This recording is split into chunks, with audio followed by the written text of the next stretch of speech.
When Joan Laporta stepped off the plane from Paris, he didn't come back with a souvenir. He came back with a playbook.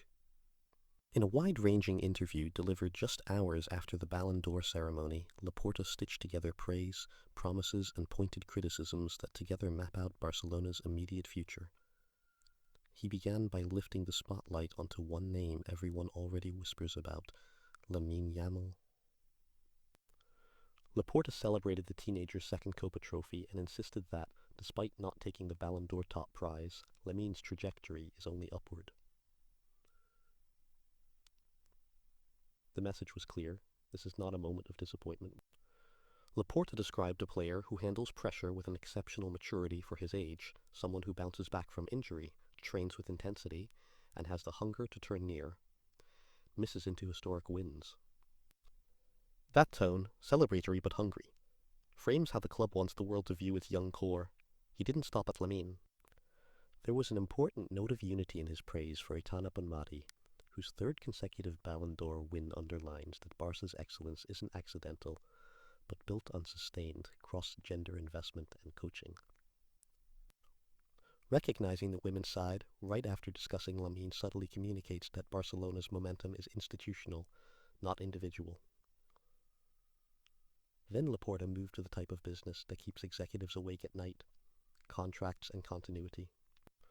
Frenkie de Jong, he confirmed, is in active renewal talks, and the tone could hardly have been more optimistic. Laporta admitted that the club made an exception to its strict and no expiring contracts policy because de Jong switched agents, and because the player's importance to the midfield spine is undeniable. If that renewal lands, it stabilizes both on-pitch patterns and off-pitch transfer strategies. A renewed de Jong keeps a pillar of the team intact and reduces the risk of a disruptive summer scramble. Equally significant was his defense of Fermin Lopez, the academy graduate who was linked with a late offer from Chelsea.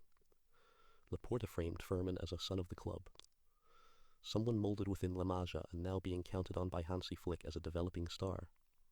That note about Flick's trust matters. It signals alignment between the board's retention goals and the coach's tactical plans, the kind of coherence fans demand when titles and patience are on the line. But the interview wasn't all smooth harmony. Laporta turned sharp when he discussed the return to the renovated Spotify Camp Nou.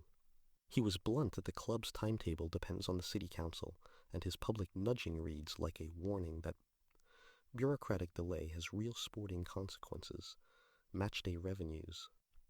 Fan access and the symbolic heartbeat of Barcelona's identity are all at stake if the stadium remains unavailable.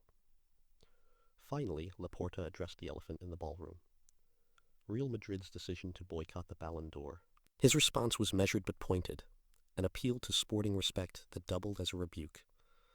"We attend out of respect," he said, underlining that dignity in victory and defeat is a part of the institution he runs.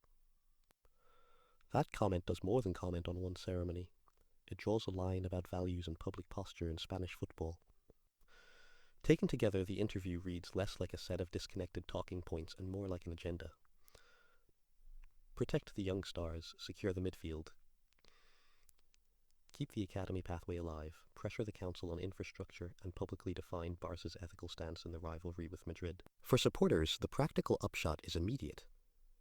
Expect optimistic noise on de Jong's future, continued elevation of Lamine and Fermin, and a more confrontational posture when club interests hit municipal politics. For rivals in the market, Laporta's words are a signal.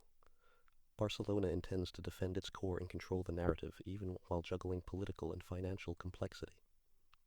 That mix of celebration and strategy, young talent to glorify, contracts to finalize, and politics to confront, makes this interview a turning point. Fans will read it as reassurance, opponents will read it as resolve, administrators will read it as pressure. Either way, the night in Paris has left Barcelona with momentum and a list of must-dos on the table. What happens next? Whether de Jong signs, whether Camp Nou reopens on schedule, whether Lamine converts his growing promise into season-defining moments, will tell us whether this was simply a confident speech or the opening gambit of a re-energized Barca campaign.